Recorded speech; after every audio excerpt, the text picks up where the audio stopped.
Humanity needs practical men, but humanity also needs dreamers, for whom the disinterested development of an enterprise is so captivating that it becomes impossible for them to devote their care to their own material profit.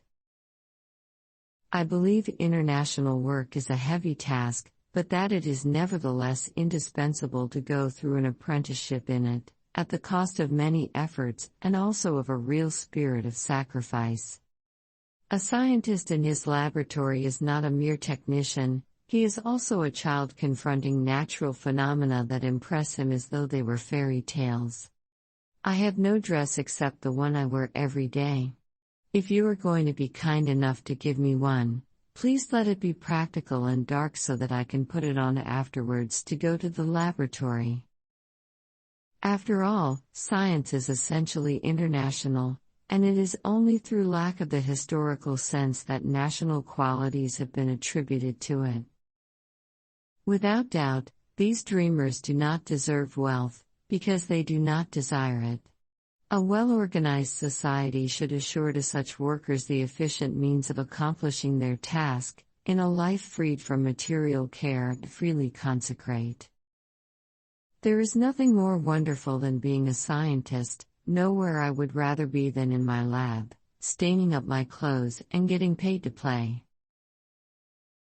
It is my earnest desire that some of you should carry on this scientific work and keep for your ambition the determination to make a permanent contribution to science.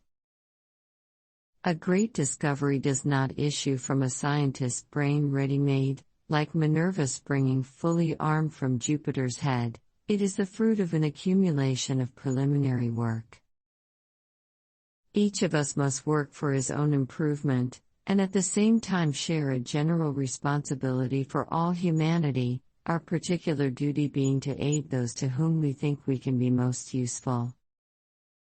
It was like a new world opened to me, the world of science, which I was at last permitted to know in all liberty.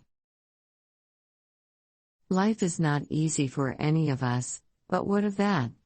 We must have perseverance and above all confidence in ourselves. We must believe that we are gifted in something, and that this thing, at whatever cost, must be attained. The radiation of thorium has an intensity of the same order as that of uranium, and is, as in the case of uranium, an atomic property of the element. One never notices what has been done, one can only see what remains to be done.